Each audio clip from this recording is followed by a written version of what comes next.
assentar e vamos para Efésios.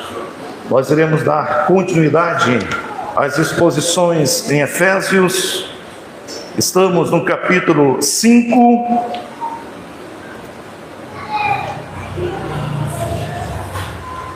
A partir do versículo 25, mas nós iremos reler o 22 e precisamos falar sobre o papel da mulher, relembrar o que nós já estudamos algumas semanas atrás. É importante, homem e mulher, uma peça só, uma engrenagem só, que promovem comunhão, bem-estar. Necessário então, novamente, entendermos o papel da mulher, conforme o relato das Escrituras Sagradas. Então eu vou começar pelo 22. Estamos numa sessão prática, conforme nós estamos aprendendo desde o capítulo 4, onde nessa sessão apresenta a dinâmica do Espírito Santo, que alcança a família.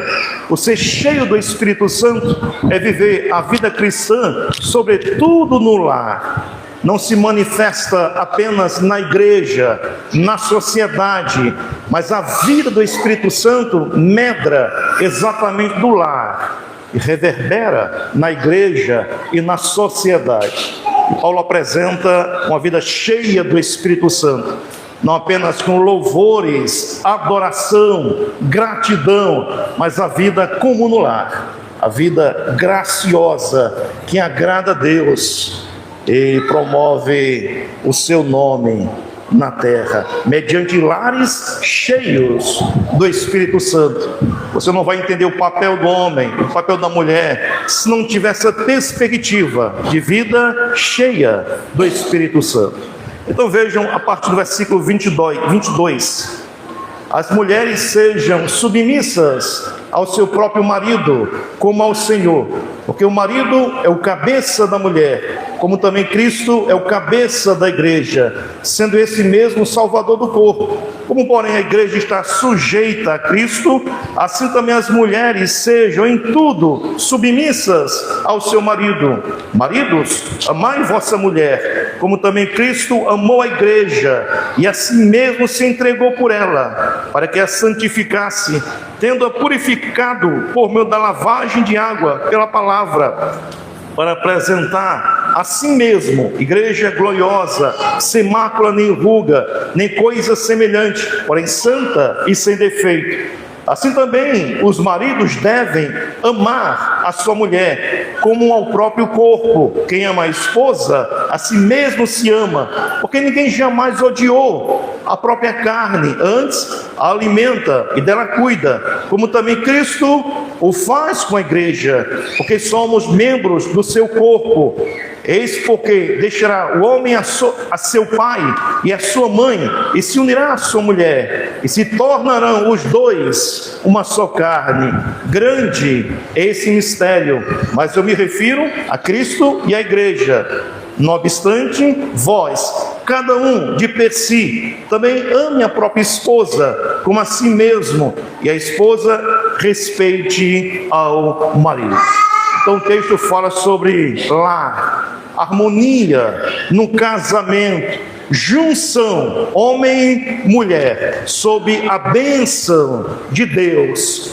Para que você entenda esse texto, necessariamente você tem que ter essa perspectiva. A mulher que eu tenho, o homem que eu tenho, é uma bênção do Senhor, veio de maneira absolutamente especial para a minha vida, para a minha alegria, satisfação, segurança, paz e prazer. Ou seja, nós não podemos entender a família desprezando o Criador.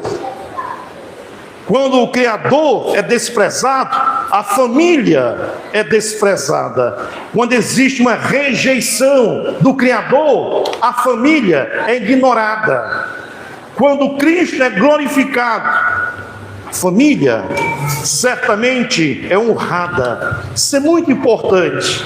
Então, a família é uma criação de Deus, a primeira instituição. E a família veio antes da igreja, nasceu lá no Éden, Adão, Eva e os seus filhos, para a promoção da glória do Senhor. Então nós temos aqui, irmãos, essa família, duas peças essenciais para o funcionamento de uma engrenagem: homem e mulher, o papel da mulher e o papel do homem, na visão bíblica, conforme apresentada pelo Espírito Santo. E nós vimos, irmãos, em outro contexto, quando falamos sobre o papel da mulher, uma questão bastante importante. Nós fizemos, na realidade, duas observações na introdução, apresentando os versículos 22 a 24, o papel da mulher. E nós vimos, na introdução, a primeira observação. Vimos que liderar não é um privilégio. Se alguém contou para você que liderar é um privilégio, esse alguém enganou você. Liderar não é privilégio, é um mito pensar. Liderar é um peso. E vimos isso. E Deus tirou esse peso dos ombros da mulher e colocou para o homem. E o dotou de força e habilidade para isso. Então discorremos sobre essa observação. Liderar não é privilégio, mas é peso, é responsabilidade. E Deus requer isso dos homens. Vimos também, irmãos, que quando o cristianismo entra, a mulher é honrada. Vimos que a cultura grega, a cultura romana e a cultura hebraica desprezam as mulheres, fazem delas um objeto.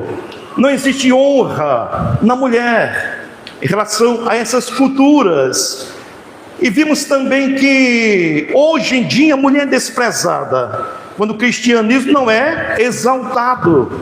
Vejam, por exemplo, o islamismo. A mulher é um objeto, não serve para nada. Cristo é desonrado, negligenciado, não é apresentado. Então, nesse contexto, a mulher é subjugada. Vimos também algumas culturas da África pagã. E vimos que em muitas culturas, quando nasce uma mulher, um bebê feminino, a primeira coisa que se faz é romper o clítoris, para que a mulher não tenha prazer sexual. E isso acontece ainda hoje, na metade da África. Por quê? Porque Cristo não é pregado. Mas quando Cristo é pregado, exaltado, a mulher, ela volta exatamente a ter dignidade, valor, conforme a criação lá no Éden. E nós vimos, irmãos, várias provas dessa ideia. Nós estávamos estudando Lucas e voltaremos a estudar Lucas. E vejam que logo no início, o cristianismo dá voz e vez às mulheres, o Magnificat, o Cântico de Maria, o Cântico Isabel. Qual cultura promovia isso? Nenhuma, só o cristianismo.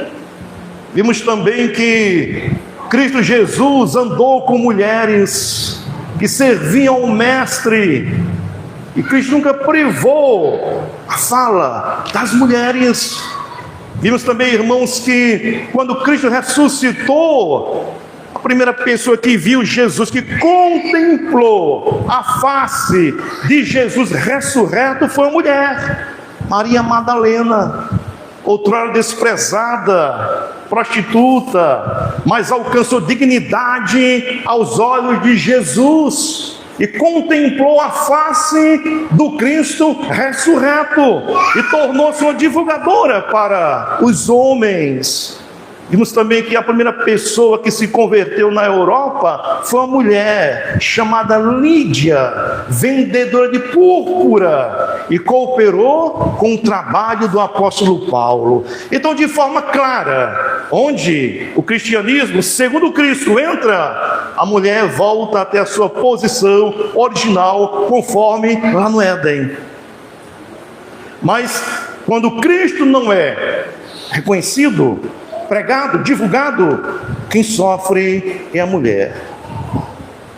Ou ideologias que colocam a mulher em um patamar que não é conforme o relato da criação, e colocam um peso na mulher, tornando-a infeliz.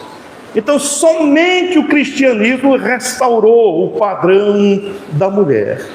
Longe de achar Paulo machista por essa ideia de submissão, pelo contrário, ele coloca a mulher no seu papel legítimo, digno, conforme a criação de Deus lá no Éden. E nós vemos, irmãos, que Adão foi criado primeiro e depois Eva foi criada. E eu gosto muito de uma tradução, quando diz que Eva seria auxiliar de Adão. E nós vimos isso em Gênesis 2,18. Nessa tradução diz: não é bom que o homem esteja sozinho, farei alguém que o ajude e o complete. É essa ideia apresentada pelo apóstolo Paulo. A função da mulher na moldura do casamento é suporte, apoio, ajuda, cooperação, que se assemelha exatamente, conforme nós vimos, à função do Espírito Santo. O Espírito Santo é o auxiliar, o apoiador, o ajudador na obra do Mestre. Ele não é inferior, ele é Deus, soberano, Senhor da história, a mesma natureza do Pai, a mesma natureza do Filho, em essência, em majestade, em glória. Mas Ele resolveu, no esquema da Trindade, cooperar com a obra de Jesus. E vimos também, irmãos, que Jesus Cristo se apresenta como sendo submisso ao Pai. Ele veio em obediência ao Pai. A nossa teologia reformada diz que Jesus Cristo é procedente de Deus. Ele veio em obediência, ele veio fazer a obra do Pai. Ele quis isso de várias maneiras. E o Espírito Santo é procedente do Filho e do Pai. Ou seja, a obra significa auxílio, cooperação e, sobretudo, vivência. E é essa ideia que nós encontramos no casamento. Mulher e homem, que trabalham juntos para a promoção do bem comum. E quem criou essa dinâmica foi o próprio Criador. E se a gente foge dessa dinâmica, desse trabalho mútuo, a gente se perde como homem, entrando no machismo, e se perde como mulher, entrando no feminismo, que só traz tristeza, frustração e dor. Então, o que nós encontramos aqui, irmãos, é o casamento conforme estipulado por Deus, o Criador. E nós vimos, irmãos, também é importante a gente entender, e vimos que a mulher, ela é submissa a Cristo por causa da sua libertação. E é necessário a gente compreender essa ideia de submissão. Essa palavra, ela não foi muito bem traduzida no português. Submissão. Sub traz a ideia de inferioridade. Não é bem assim que o texto quer dizer, mas a ideia de cooperação, auxílio, suporte. conforme nós vimos, nessa engrenagem criada por Deus. E ela faz isso como sendo um ato voluntário. Por que ela faz isso? Porque ela foi escolhida por Cristo. Ela se submete a Cristo, e por causa da obra de salvação efetivada pelo Espírito Santo, de forma voluntária, ela coopera com o seu marido, não de forma coagida, forçada, mas é uma expressão voluntária. Mais uma vez nós percebemos exatamente a dinâmica da Trindade. Então Cristo resolveu de forma absolutamente voluntária se entregar à cruz, obedecer ao Pai. Deus não impôs ao Filho a ideia de cruz, de obediência, de forma absolutamente voluntária. Ele resolveu fazer isso. E o Espírito Santo da mesma maneira, ele disse: eu sou Deus, tenho a mesma natureza do Pai, do Filho, a mesma honra, o mesmo valor, a mesma dignidade, mas eu não quero ser adorado. Não se adora o Espírito Santo. Eu quero trabalhar nos bastidores, e a minha glória vai ser exatamente lançar luz na obra do Filho. Eu me satisfaço exatamente em trabalhar nos bastidores, para que o Filho seja glorificado. Da mesma maneira, Paulo diz aqui, esse trabalho de apoio e de suporte, a mulher faz isso não de forma forçada, mas porque ela percebeu que foi salva por Cristo, e a sua vida em Cristo Jesus tem valor e dignidade, e ela então se coloca como sendo auxiliar do marido.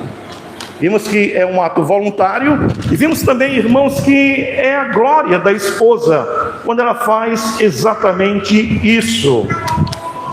É a sua missão, é o seu prazer, é a sua agenda, auxiliar, ser suporte.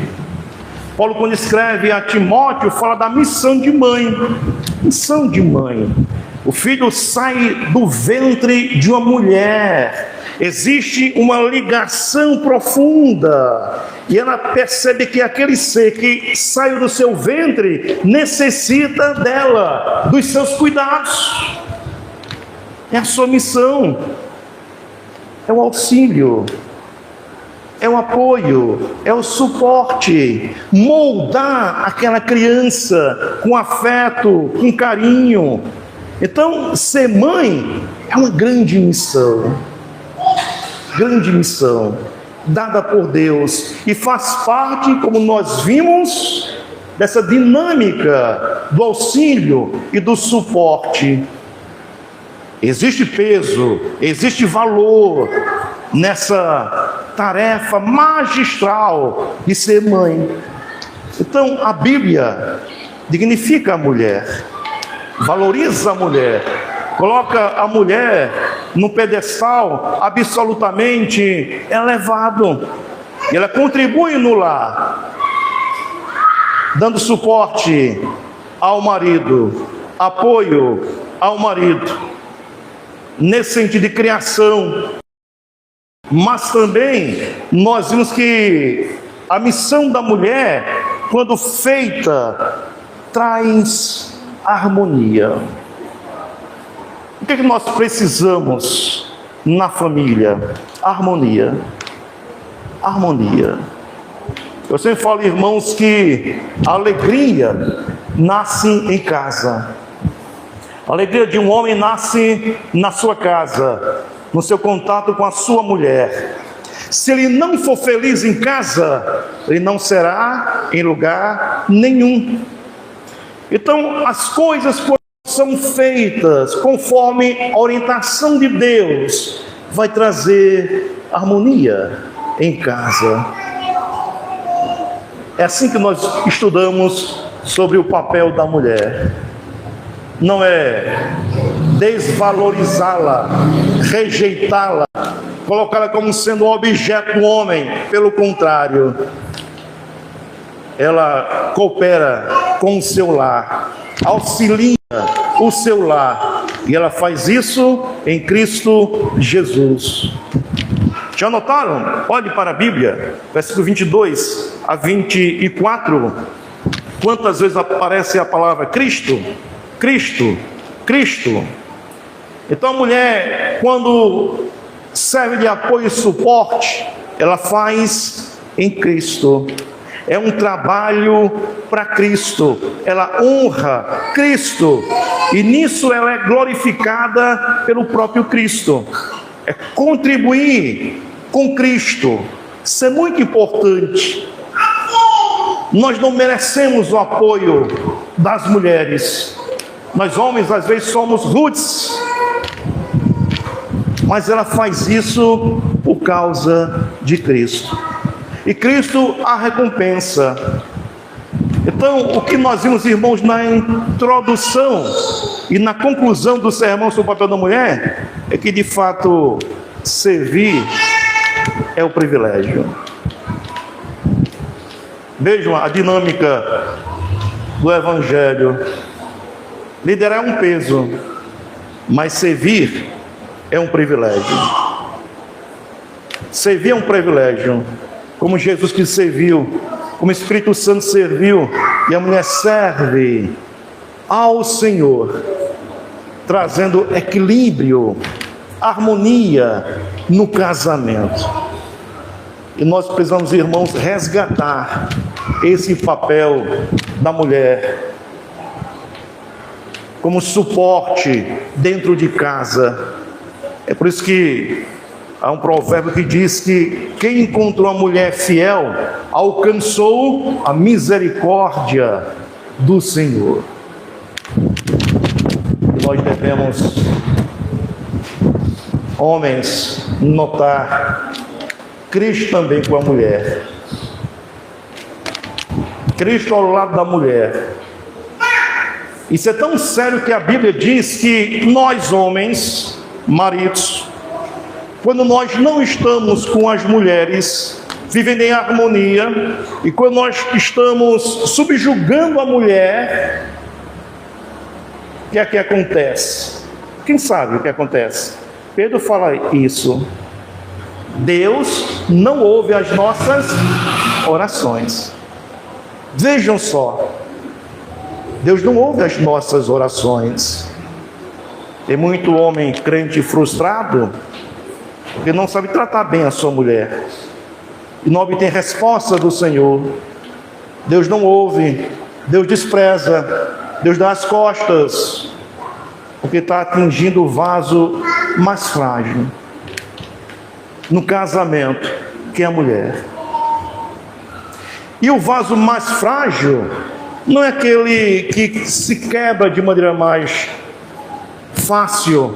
A ideia de vaso mais precioso. Eu lembro que há um tempo atrás eu convidei um colega pastor e a gente começou a tomar água em casa. E de repente eu peguei uma taça de cristal.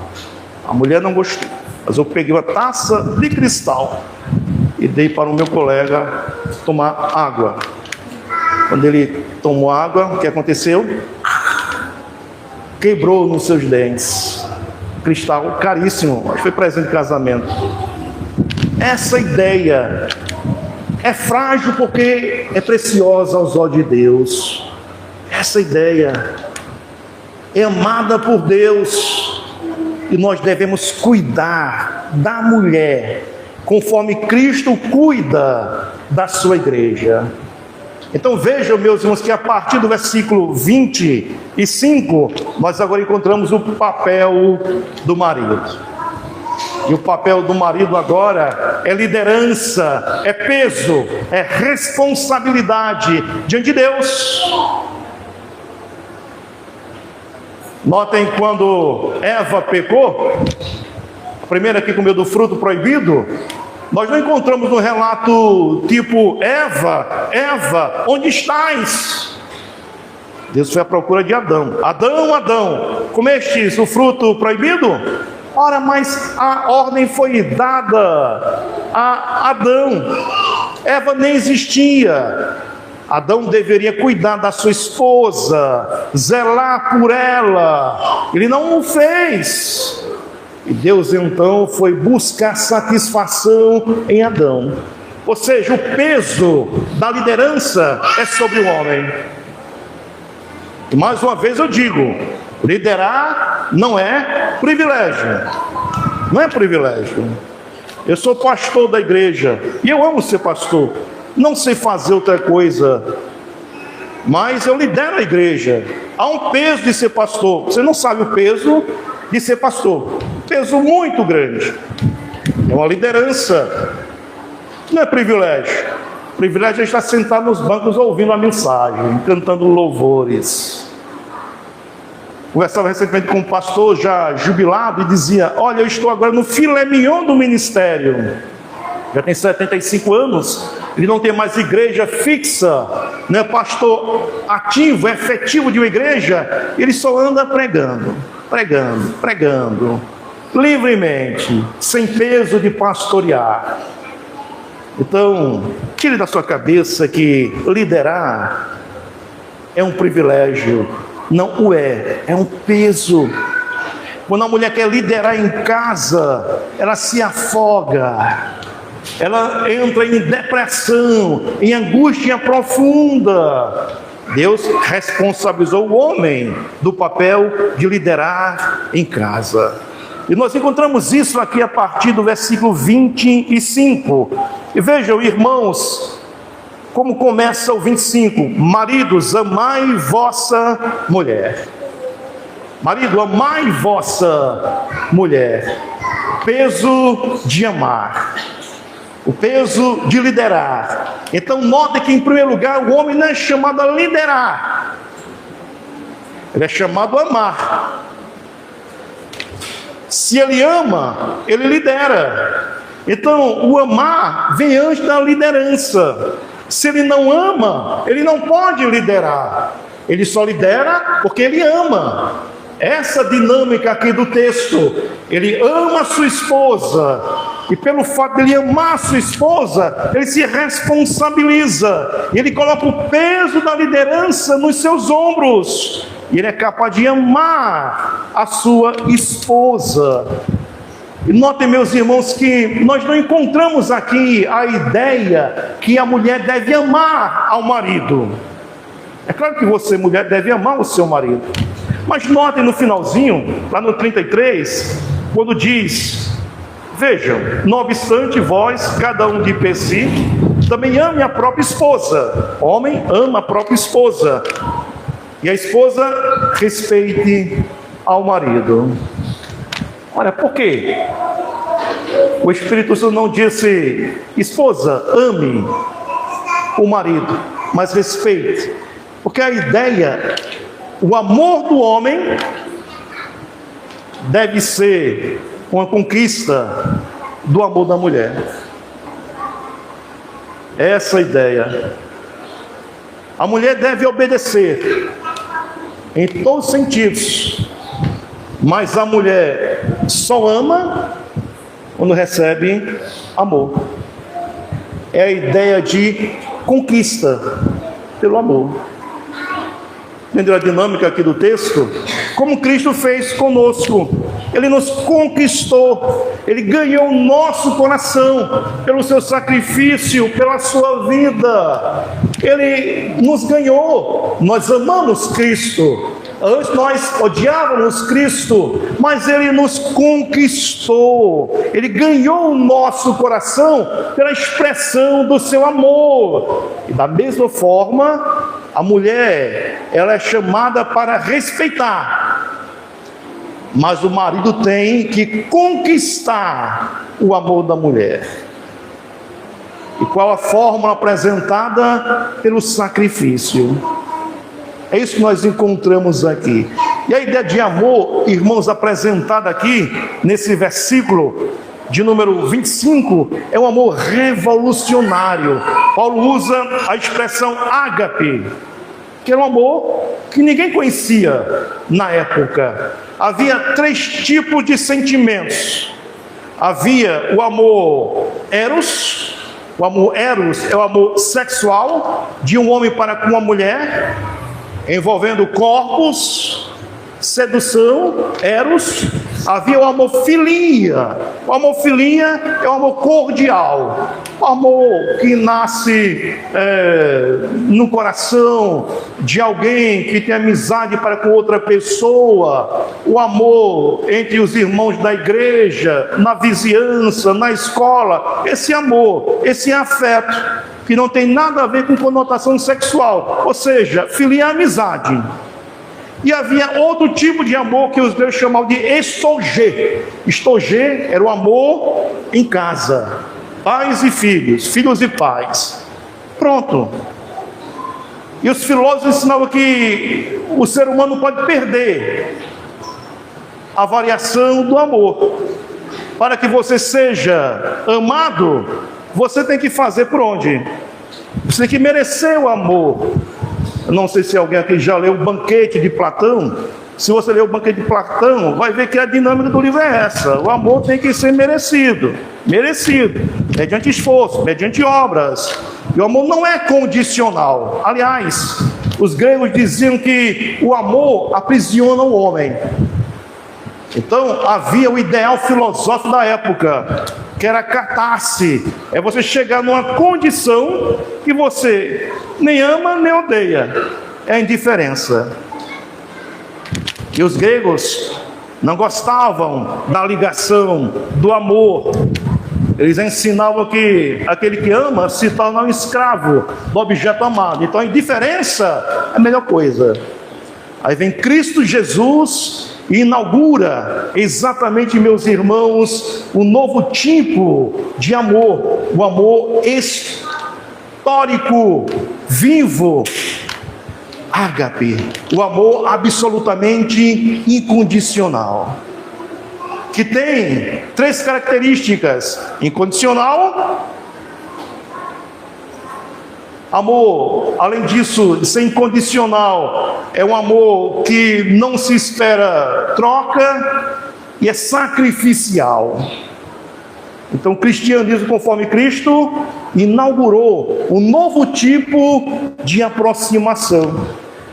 E Cristo apresentou exatamente esse amor no Sermão do Monte. O sermão, o discurso mais revolucionário da história da humanidade. Um novo tipo de aproximação, que não espera ser amado para amar, que ama incondicionalmente, de forma sacrificial, a comunidade, ensinado por Jesus. Paulo diz que esse amor é incomensurável, nós não podemos entender, perpassa a lógica humana, apesar de nós. Eu olho para mim, olhe para você, nós merecemos o amor de Deus? Jamais. Somos rebeldes, ingratos, insolentes, e Ele nos ama incondicionalmente. E mais, Ele não precisa de mim nem de você. Ele é alegre, satisfeito, mas mesmo assim Ele nos ama, sem precisar. Quando você não precisa de uma peça, de uma roupa, de um calçado, você não precisa, você descarta. Deus não precisa de mim, mas Ele não me descarta. Então o amor ágape que nasceu quando Cristo veio para essa terra é o mesmo amor apresentado pelo apóstolo Paulo em relação à aproximação do homem para com a sua mulher. Então vejam, versículo 25: maridos, amai vossa mulher, como também Cristo amou a igreja, assim mesmo se entregou por ela, para que a santificasse, tendo-a purificada por meio da lavagem de água pela palavra. Ou seja, amor que se entrega de forma absolutamente sacrificial, que visa o bem, que visa salvação, que visa aproximação, que visa eternidade. É esse o amor que nós devemos ter para com a nossa esposa. Aí eu pergunto, qual o peso maior? É o papel da mulher ou o papel do homem? Qual a responsabilidade maior do homem? A liderança em amor, olhando exatamente para Cristo, para o que Ele fez com a sua igreja. Ele amou a sua igreja, cuidou da sua igreja, santificou a sua igreja, salvou a sua igreja para si. Essa ideia apresentada por Paulo, que eu acho fantástica. Cristo amou a sua igreja e fez dela preciosa, santa, sem mácula para si, não para os outros, não para o mundo, mas para si. O papel do homem também em relação à sua mulher, ele tem que amar de forma sacrificial para ganhar o amor dela para si.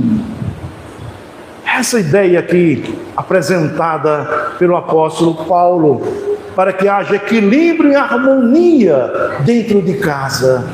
Aí vejam mais, irmãos, algo muito interessante aqui, no versículo 28, quando Paulo diz: assim também os maridos devem amar a sua mulher, como ao próprio corpo. Quem ama a esposa, assim mesmo se ama. A ideia de uma só carne. Uma só carne. Não duas pessoas, mas uma só carne. Se eu amo meu corpo, eu tenho que amar minha mulher e tratar ela muito bem. É uma só carne. Não é um ser fora de mim, mas é um ser dentro de mim. Eu preciso cuidar dela, para que eu seja feliz, satisfeito. Essa dinâmica apresentada pelo texto. Se eu não cuido da mulher, eu não cuido de mim. Se eu não busco a felicidade dela, eu entro em infelicidade. Se eu não busco o bem dela, eu também não busco o meu próprio bem. É uma só carne. E a liderança pesa em relação ao homem, mas sempre para si. Tratar, cuidar, amparar para si, para conquistar o seu amor, o seu carinho, a sua devoção. Paulo termina dizendo no versículo 31: eis porque deixará o homem seu pai e sua mulher, e se unirá a sua... eis porque deixará o homem a seu pai e a sua mãe, e se unirá a sua mulher, e se tornarão os dois uma só carne. A ideia aqui é de uma só vida, um só corpo, uma só junção, uma só engrenagem. Duas peças, porém uma só engrenagem, que promove harmonia, alegria e satisfação dentro de casa, no próprio lar. Deixará, pois, o homem pai e mãe, e se unirá à sua mulher, uma nova família. Nova família. A partir do momento que você deixa a sua casa e se une a uma mulher, a sua família nasce. Pai e mãe, parente, distante. Você tem um núcleo, a sua casa, a sua família. É um apego, é um desapego financeiro e emocional. É deixar.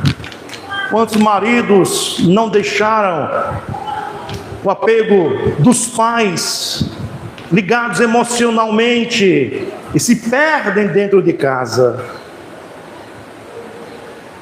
Financeiro também, e não conquista a satisfação e o respeito por parte da mulher.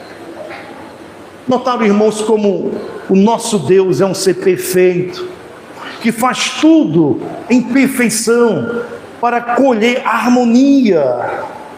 E é claro, meus irmãos, que o diabo, ele quer tirar essa perfeição, atingir o casamento.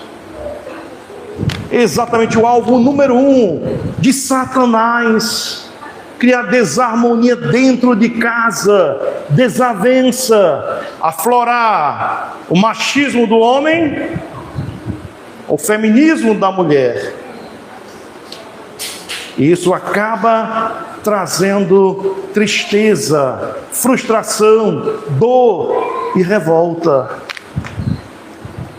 O projeto de Deus aqui, quando fala em Gênesis, é Éden, é retorno, é submissão à vontade do Pai dentro de casa, para que nós possamos ter famílias alegres.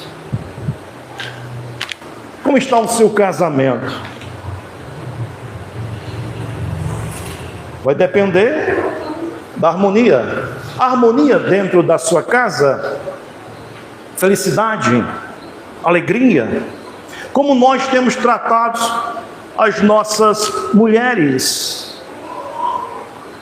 como elas estão emocionalmente, espiritualmente. Tudo parte do homem. Quase todo aconselhamento pastoral com casais, o grande problema chama-se homem, que não lidera conforme Cristo e traz infelicidade para a mulher dentro de casa. Então, homem, é você que tem que liderar, mas é uma liderança em amor, conforme Cristo, que tem um objetivo, um alvo: conquistar o amor, o respeito, a admiração da mulher. Mas talvez você, esposa, não esteja muito bem em casa com o seu marido. Ele não lidera você, não cuida de você, mas você tem que respeitar. Ele é um frustrado porque não atingiu seu coração, só sua mente. Então nós temos, irmãos, como homens, o peso da liderança, para que possamos ter lares felizes, satisfeitos, harmonia, para que esses lares possam estar aqui, para que a nossa igreja tenha harmonia. A igreja é a junção de lares, e tudo começa em casa. Tudo começa em casa. Não seremos uma igreja harmônica, feliz, se os lares estiverem destruídos. Então nós precisamos resgatar essa identidade no lar, conforme estabelecida pelo Criador lá em Gênesis. E não existe uma vida mais feliz quando há harmonia dentro de casa. Podemos passar problemas de saúde, podemos ter problemas financeiros, muitos desafios, mas se houver harmonia, podemos andar de cabeça erguida. Vamos vencer. Agora você pode conquistar tudo, ser um autoempresário. Se você é infeliz em casa, você é o mais triste dessa terra. Então vamos liderar conforme Deus requer. Que Ele nos abençoe. Vamos